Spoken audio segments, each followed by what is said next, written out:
Buonasera, come sempre, ecco la copertina fatta da Hollywood. Buonasera a tutti.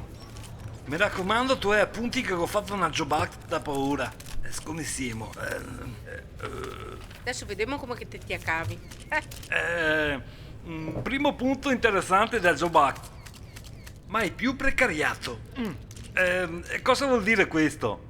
Mai più contratti a progetto, a tempo determinato o collaborazioni continuative. Nemmeno come mica capire sta roba. Davvero? Mi per esempio con un allevamento di gaine. Ecco, se dite che è un allevamento di gaine, non te puoi più fare co. E toito in giro. C'è scritto qua. Ma mi non ho dipendenti. E come effetto? Sono una libera professionista. Una libera professionista.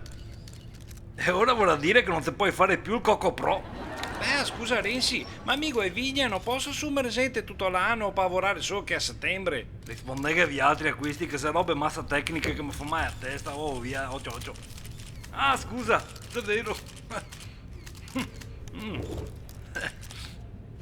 Mega scritto sta lettera natosa da San Bruzon. Senti qua, caro Renzi.